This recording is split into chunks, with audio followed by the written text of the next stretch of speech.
Welcome back to the channel, everyone. My name's Joe Buskins. This is our family's boat shop. Today we got a cool little project we're working on. I've actually started on this. This is a 3/4 inch piece of Coosa board wrapped in one layer of CSM. And this is gonna be a seat for our 29. So just ahead of the motors, we got a cool little setup. We have these custom built little brackets that are actually gonna bolt to the back of this. And then these will slip down in the rod holders in the back, and then they got rod holders on them. So I'm using the rod holders as a base, but I'm not losing the rod holder. And I wanted just a very durable seat. I didn't want something I had to worry about like upholstery or anything that would stain, and something that we didn't need it when we could throw it out of the boat, put it back in when we needed. So again, 3/4 Coosa wrapped in one layer of CSM with just a good ortho laminating resin or an ISO, or you could even use a vinyl ester. And I've already kind of started to fair and shape out this one side. And what we're using today, you guys have seen me use this in the past. That's the Gelcoat Formula 27. Formula 27 is just a real good, just kind of an all-around filler. You can use it for fixing gouges with some of our more popular Gelcoat repair videos here on the channel. We use the Formula 27. There are other fillers that can work, but that's kind of one of the ones I had on hand today. I like it. It's a little bit tougher than your standard lightweight body filler. And I had some. So sometimes you just use what you got. Now we're getting ready to put some filler on this back side here. And I'm gonna just do a little bit of prep. Do a light minor wipe down with some acetone, or a little Gatorade bottle with some acetone in it. And it's fairly damp today. We've had a pretty major rain event come through a few hours ago. As a matter of fact, the shop, their old shop, has got some leaks in it and whatnot. But I want to be sure that the surface is really good and dry and clean. And so anytime you wipe down with acetone, especially on a humid day, sometimes you'll get a little bit of condensation there. So not a bad idea to use a heat gun and just kind of warm the surface a little bit. That good preparation is key. Fiberglass products, any kind of filler, whether it be polyester, epoxy, vinyl ester, it does not like moisture on the surface. So we got our tools, we got a little modified, that's just a drywall, a sheetrock knife that we've kind of softened the corners on a little bit, and a little bit of polymer sheet. That's some old signboard material, works quite good. And a little cut down, just a little small, inexpensive, flexible spreader. Now there are fillers out there, like the Formula 27 is quite thick, and it's very sag resistant. It makes it really good for filling holes and doing body work and whatnot. It's not as easy to sand and soft as some other body fillers, but I feel like it's kind of a premium filler. And for this one's going to be exposed to UV light. It's going to be on our charter boat, so it's going to be out on the water a lot, and it's going to see a lot of use. So I'm going to go with it. Now we've got, for scale, that's smaller than the size of my hand. Now, one thing I like about the Formula 27, if you're using it for Gelcoat repair on a white hulled boat, the material itself is a off-white, kind of a very light gray, but it uses a white paste hardener, generally about one line across the short side of your little puddle there is going to be about the right amount. And we're going to just start cutting that in. I like to kind of cut it in and turn, cut it in and turn. Now there are a number of companies out there that make good fillers. Like I said, don't feel like you have to use this one, but Formula 27 is probably a good filler to have around your shop if you're trying to get into doing this kind of work and want to have just a good all-around filler to work with. It'll do a lot of things and does it quite well. It is a polyester filler though, so you could put it like in a Gelcoat gouge on a smaller boat that's trailered. You know, as long as you put Gelcoat over it, you can use it below the water line, but for short term, and it would need to be sealed with some Gelcoat. generally anything that's going to stay underwater for a long term, we're always going to recommend a vinyl ester or epoxy in that case. You folks can see we are just really mixing that in well. Now, the one bad thing about using a white activator or catalyst is it's very hard to tell when you've got it thoroughly mixed. Most putties have a blue or a red filler that'll kind of help you out. All right, so that should be good. I'm just gonna get some on the board here and kind of just start to spread it out a little bit. Gonna start at one end. Just get some on here. Kind of do a rough pass. I'm just starting at the top, and you can see I'm just kind of pulling it down. Same up here. We're going to get it on with this smaller blade, and then we're going to use the bigger blade to really smooth it out.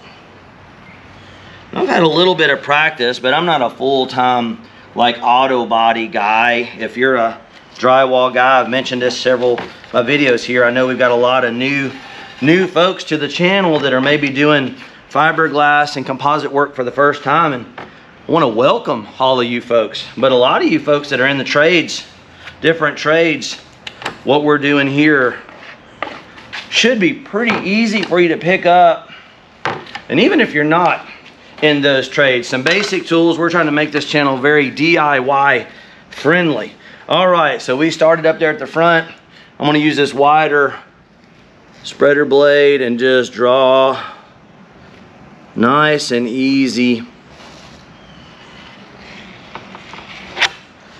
Got a little bit there. I'm just going to go ahead and take that off the blade, put it back on our board, start from this end. Nice and easy. It really cleans it up. Leaves a little ridge right there in the middle. Sometimes we'll just do a light, kind of a light touch. You don't want to pull too fast. Some fillers are going to be a little bit easier to work with, and they'll kind of tell you what they want. You can feel the amount of drag it's putting on the blade. I need to touch up here a little bit. All right, a little bit. Just trying to get some material on everything. I want to thank everyone who has been tuning into the channel. You guys have been awesome. Channel's been growing rapidly, and it's because of you guys. We want to do more of this kind of stuff, so if you can think of a friend or family member or a buddy that's into this kind of stuff or might want to learn how to DIY fiberglass and Gelcoat, please feel free to share our channel with them. That'll help us grow. The more we grow, the more of this kind of stuff we can do. Getting a little flexible blade right there on the edge. Just trying to get a little coverage. Now sometimes you may have a little ridge on there. Come back and touch it up. It doesn't have to be perfect in every way. The sandpaper will help correct. I would say I was pretty close on my volume there. There are so many things you folks at home could build with this kind of knowledge, though. I've been really amazed at how many folks, different projects.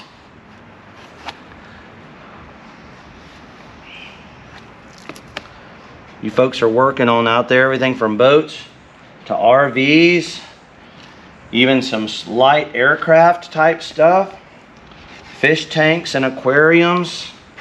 Just neat stuff. Now see, it's starting to drag there. You see when I wipe across it, that's the material's way of telling you it's time to stop when it gets to that point. But that was nearly a perfect batch size. If you folks look, you can see just the tiniest bit of material left.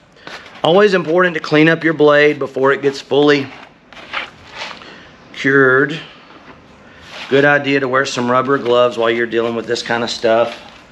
And if you have a little table set up, Now, if you're just tuning into this one, you may be interested in some of our other projects. You'll see in the background, we've got a hardtop build that we're working on.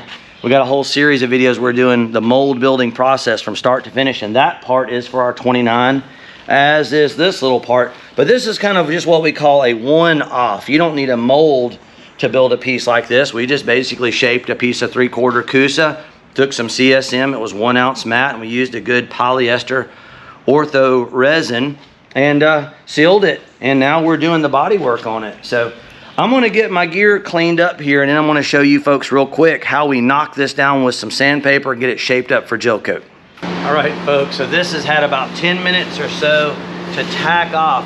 It cures pretty fast, and a lot of times what we'll do is when we first start sanding, I'll give it a few passes with some fairly coarse sandpaper. That's going to be some 40 grit right there, and we'll just see how it does. If it starts to gum up the paper real bad, there's a few little specks of material on there. Sometimes that'll flake out of there, but I'll usually knock down. You can see this kind of a heavier ridge right there.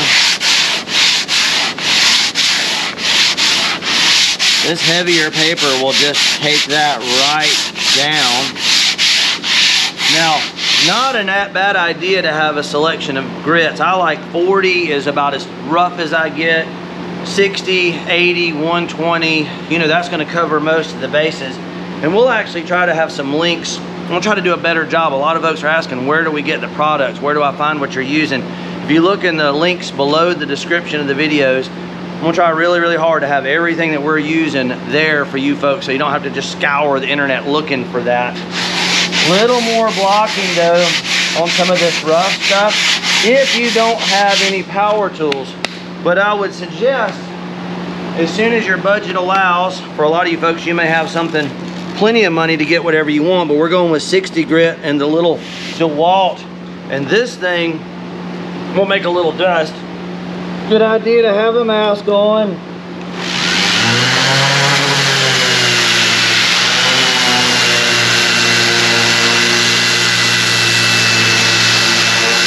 It's just making short work.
I always like to go like lengthwise and then across, lengthwise and then across. That way you don't sand any grooves into your panel there.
looking very nice. That's plenty far there.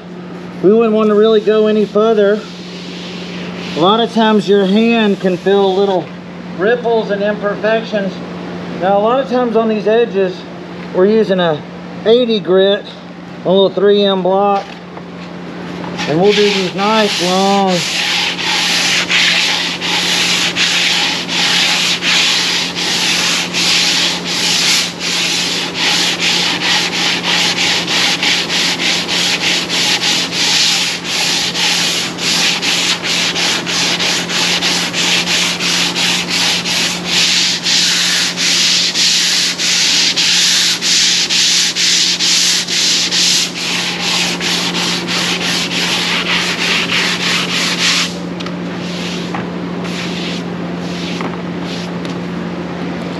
Yes, that is looking really nice. I thank you folks.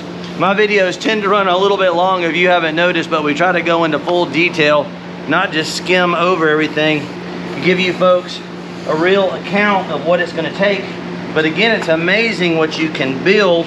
I'm going to continue on around because you can see there's little ripples and imperfections, and sometimes a power tool can be a little bit overkill. Sometimes the best thing you can use is just a block, just like so. We're gonna get this thing prepped and ready for some gel coat.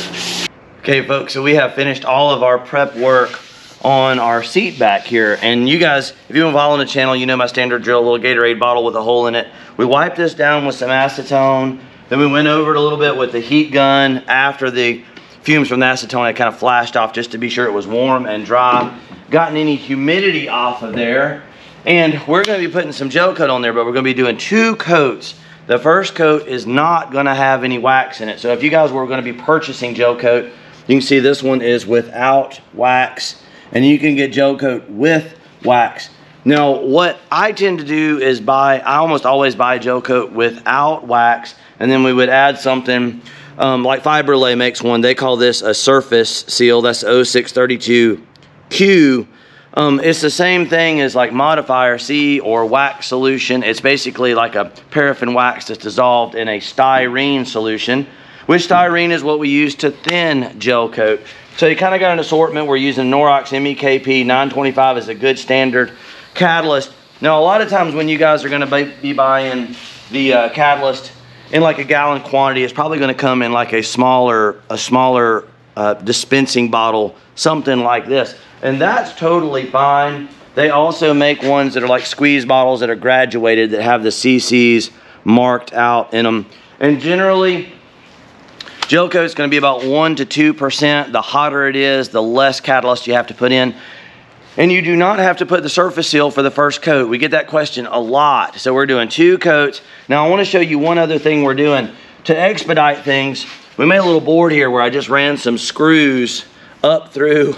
And so you got 4 little points where we can suspend this board. That's going to allow me to get a coat on one side and a coat on the other side, and without having to wait for one side to cure and then flip it to the other side. So I'm just going to kind of what I call hot coat it. And I'm going to do the least visible side first so that when I turn it over, it's going to be supported on the little screws. And if they do leave a little dimple, it's going to be on the side that's less visible. So I hope that makes sense. So we had already poured up our gel coat. We've got it in the pan. Always a good idea to run it through a strainer of some kind. Like, that is a necessity. Gel coat, even fairly fresh new gel coat, can sometimes have little lumps and bumps in it. So what we've got, you can you got a little squeeze bottle here. Sometimes I'll squeeze it in the cap and then pour it into our batch is a pretty good way to get it in there. Just remember, this stuff is highly corrosive. You do not want it on your face or your skin or your eyes. When you're working with this stuff, you need to be wearing a respirator at all times. And we've got our little roller that's already been cleaned and set up. Y'all have seen this little trick before where we roll up some tape on there to get any little hairs and burrs and whatnot. And we're gonna go ahead, we're gonna have to work fast because it is hot today. And I generally just start at the back, work away around the edges, back to the side again. Sometimes I'll take the brush and jog it 2 or 3 times to be sure. I may put just a few more drops in there. I'll go with the squeeze bottle just to be sure it kicks. I'm gonna have to work fast, but I'm usually pretty fast at this. And we're trying to get 2 coats on today because we got a fishing trip tomorrow, and I'm trying to get this. This is a little jump seat we're doing for the back of our 29.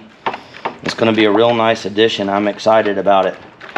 But remember, 1 to 2%, which equates to about, generally about 10 to 12 cc's on the light end per quart, or 32 ounces, or about 10 to 12 drops per ounce is a pretty good baseline. That's gonna be a little bit on the light side of things.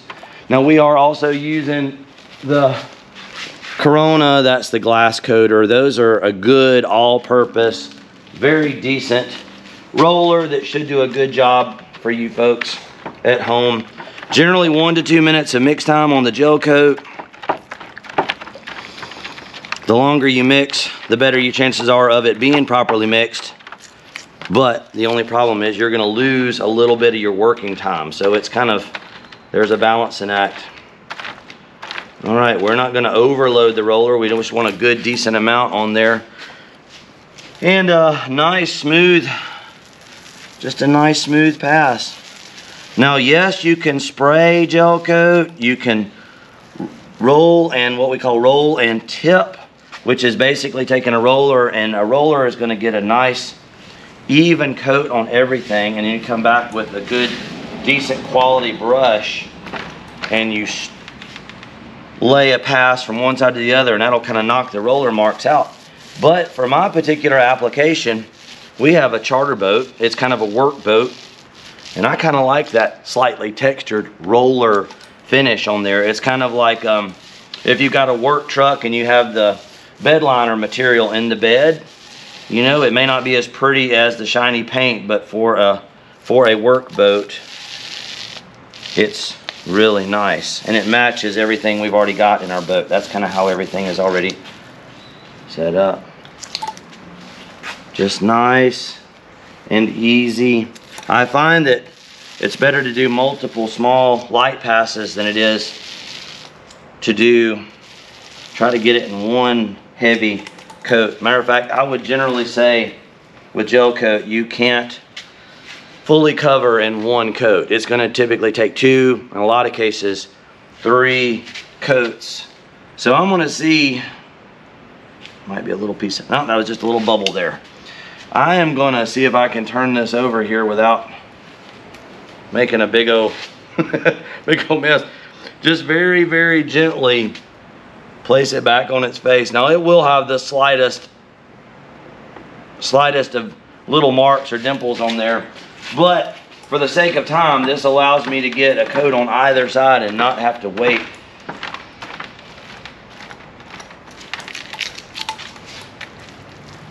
If you folks are enjoying the content we're doing and haven't already subscribed to the channel, please feel free to do so. Totally free to do it, and it does help out the channel. It does tell the YouTube algorithm that we're doing a good job, and maybe they'll recommend what we're doing here to more folks. The more folks that are watching the channel, the more we can do of this kind of content.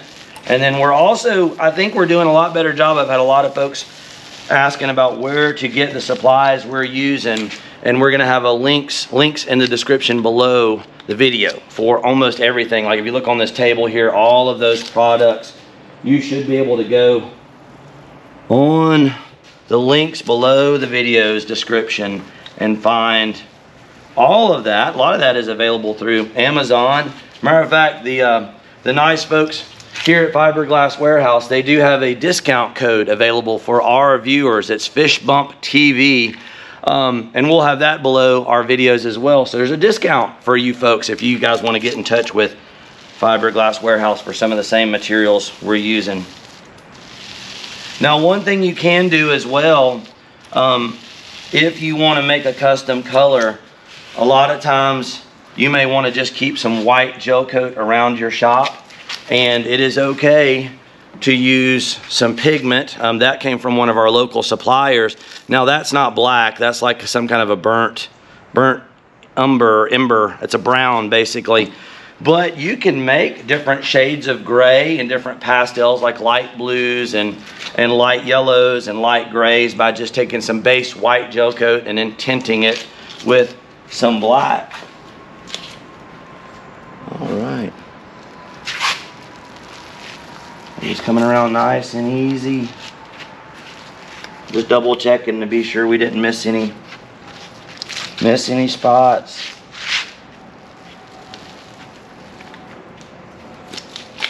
All right, just like so, we're probably gonna give that an hour, hour and a half, get ready for our second coat, and we're gonna be bolting this thing on the 29 here pretty soon. Our gel coat has been curing for about an hour, hour and a half, and I've actually gone over it just a touch with an old 80 grit pad. And what I've done is I've just lightly scuffed it just a little bit. Sometimes there will be little ripples or imperfection or bits might get in there. Now it will gum up your paper a bit, but again, I get a lot of questions. People think gel coat will not cure unless you put wax in it, and this is gel coat with no wax, and you can actually sand it lightly. Now if you try to sand it with a power tool, it will really gum up the paper, but you can definitely do that to kind of give yourself a little better cosmetic. And I want to show you, so we had this sitting on those little screws that were run through, and it allowed us to get both sides. Look at this, you can't even tell where it was resting. So that sped things up a little bit. That allowed me to coat both sides. Otherwise, people a lot of times would coat one side and then have to wait for that to cure and flip the other side. And same here. Now this has not been touched with sandpaper at all, but it is okay just to take you can see us knocking some of those little ridges down and some of those little bubbles and little imperfections, and it works really nice. Now it is gummy and it's still tacky. So a lot of times people, when they saw like our how to gel coat the interior of a boat, they're wondered how I was able to walk around in there. Well, you can walk on this even with tennis shoes. It'll be sticky a little bit, but now fabric will stick to it pretty hard. So if you kneel down on it and you've got like blue jeans or khakis or something on, fabric will stick to it quite readily when it's tacky, fresh gel coat. But rubber-soled shoes, as long as they're clean, a lot of times we'll get inside of a boat and you can walk around. Now we walk around gingerly. I don't like just run through it. You kind of step and you give the material time to release from your shoe there. But you can see how we can clean this up, no problem. Worked quite good. Knock some of those little burrs off there, just minor. Don't have to get crazy, but that does make it look better. And what I want to do is I'm going to turn it back over, and this is going to be the back.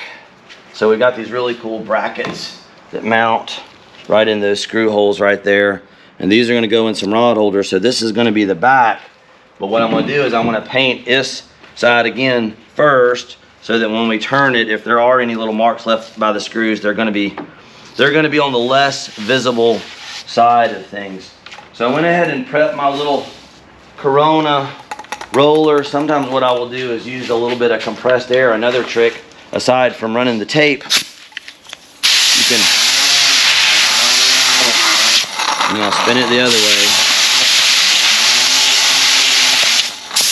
That'll get a lot of loose material out of there. And we're going to be using a little additive today. This is by Orca. That's a air dry coatings. It's a clear additive for your gel coat. And what that does is it makes your gel coat flow. We're just going to give it a little splash. Just a little splash of it. We don't have to give it a whole lot. If I add too much, it's going to change the characteristics. I want the gel coat that we're putting on here to look like the gel coat on our 29, but this is pretty old gel coat I had here, so you can add some of that clear additive back in and kind of bring it back to life a little bit. That is a wonderful thing. If you're going to spray, sometimes people will reduce Gelcoat with some MEK, or they'll use styrene. I prefer styrene, but this is specifically made to add to Gelcoat so that it sprays and flows out a lot nicer. Now, we're also going to be adding some surface seal on this coat, a wax surface seal, so that it will not remain tacky. This is going to be the last coat. We're only doing 2 coats on here. This isn't a high wear, high traffic, high impact piece. And quite honestly, we got a charter tomorrow and I want to get the seat on here and done. So we got time to get 2 coats. So we've added a little bit of our air dry, the surface seal, and I'm going to give this thing just a good splash of what I would call like your wax solution or modifier C. Now, I went pretty heavy on there. I tend to go a little heavy on the wax side. It's probably more like 3 or 4%. I've done this so much, folks, that I kind of eyeball it a bunch. But I mean, for you folks at home, I would say 2 to 5%. 5% would be way on the high side. Probably more like 3.5, 4% or so, which would be, oh gosh, even if you went 2%, that would be like 20 cc's per quart. You may want to experiment with it and just kind of see what kind of results you're getting when you mix at home, but that's just a good general ballpark for you. All right, thoroughly mixed. Now, we have not added any activator or catalyst to this yet, and that is very important. You always have to add an MEKP or a catalyst. And I want to go fairly hot today. That's a little graduated cup. There's 10 cc's, there's 5. We're gonna go with like 5 cc's, which is that's gonna kick this along pretty aggressively. And again, when you're working at home, a respirator is always a good idea. I had one of the comments here recently talking about if you've got a beard or a lot of stubble, your respirator is not gonna work as good. So you may have to shave that beard if you're wanting to get the best seal possible on your respirator. And then being in a good open shop, and a lot of times during the day we have fans running, and we have fans kind of pushing air behind us and pulling them out of the shop, and that really helps with the fumes and whatnot. And again, I want to thank everybody that's been watching the channel. We've had tremendous growth here lately. It's all because of you guys. I really appreciate it. Now, y'all notice we've got a little bit of sunlight coming through. If you're working with Gelcoat or fiberglass, that is something to remember, is that UV or sunlight is going to accelerate the cure. So we always try to work in a shaded area unless it's cold weather in the wintertime. Sometimes we'll do our glass work and then try to move the piece out into the sun. And even if it's cold, we'll still get it will help accelerate the cure with some UV. All right, in the pot we go. I probably mixed a little more than we need there, but I hate to run out mid-job. All right, and just a little more mix.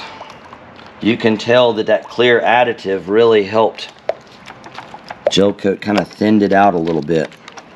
Should make it lay down a little nicer.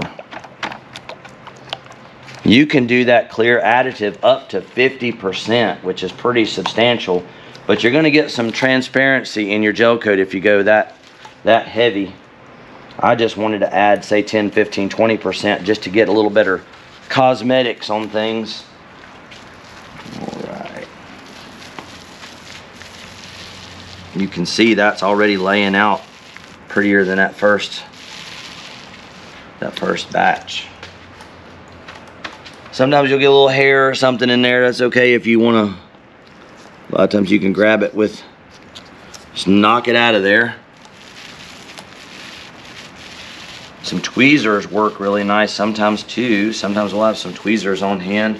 A toothpick. Sometimes you'll get a bug or a piece of debris in your Gelcoat.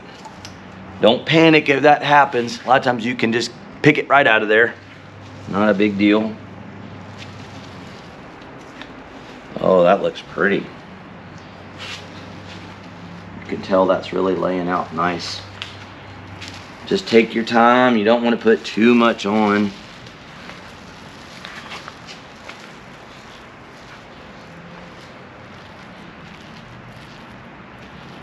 Really go over things, and a lot of times we'll have more than one guy here. My son or my brother a lot of times is here at the shop, and you'll have more than one set of eyes looking and watching what you're doing and make sure you didn't miss any spots.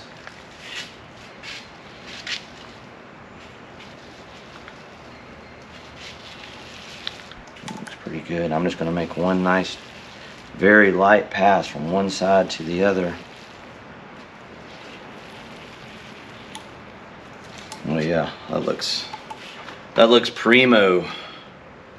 Yeah, first class. All right, so now very carefully, very carefully, I'm gonna flip this. See if I can do it without mucking things up too much.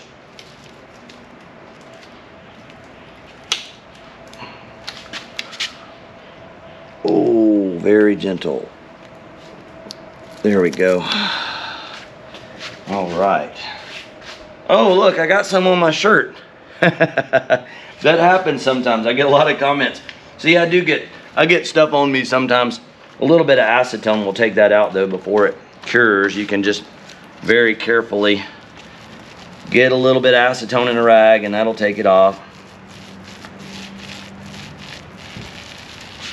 And remember, your first coats, whether you're doing 1, 2, 3, 4 coats, if you are, say, for example, trying to gel coat a boat, a lot of times you got to put 4 or 5 coats on there. And all of your base coats are going to be wax free. You're not going to put a wax additive in them. Only in the very last coat do you put a wax additive. And that'll create an air barrier, but the coats underneath, when you add another coat to the previous coat that doesn't have wax, even if the next coat doesn't have wax, it'll help cure the layer underneath. So it just remains tacky on the surface. And again, that's one of those things I've been getting a lot of questions on. You could put 3, 4, 5, 6, 7 coats of wax, of unwaxed gel coat, and it will cure. It will cure with the subsequent layers, even if they are unwaxed. I know I had some fingerprints under there. That's what I'm...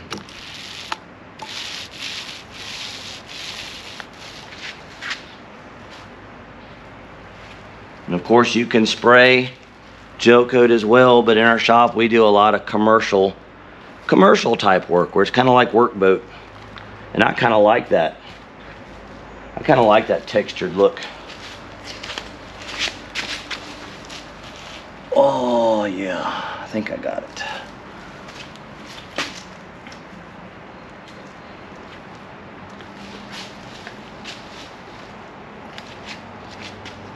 You always want to, again, really pay attention to detail under those edges where I picked it up with my fingers there. I'm going to make extra sure. 1 or 2 more nice passes just from front to back. Now one thing that can happen sometimes if you're painting late in the afternoon, seems like bugs will come out right at dark. So you may want to babysit your gel coat a little bit, swat away any, down here in the south we have love bugs and we have yellow flies and all kind of stuff comes out right at dark. So just be mindful of that. So I think folks, that's going to be about it for the gel coat. Now here in just a bit, this should speed right along. I'm going to put the brackets on and show you guys what it looks like up in the boat. So I got a couple screws on either side, one left, one right, and what's cool about these little brackets is they swivel. So we'll be able to fold this thing away, but it also gives me better access to getting these last screws installed. And if you folks are curious, if you're fairly new to the channel, I've got a video, how to work with Coosa 101 or Coosa board, and our 29 footer there in the background that is our charter boat, all of the stringers, bulkheads, floors, bow decks, rear decks, all of that is built out of the 3/4 inch thick Coosa board. It's the Blue Water 26, which is their higher density core. And I've got a lot of footage of us building that boat and working on it and using Coosa, and that's what we used for this seat back. And it is wonderful stuff. It's very strong, it's very lightweight. It will in fact hold a screw. A lot of people kind of curious about that. It's we screw into it the 26-pound density anyway. It's a higher density, stronger material. Oh man, I'm excited. This is going to be a nice feature. All right, y'all, come on with me. Let's go step aboard, see how this looks.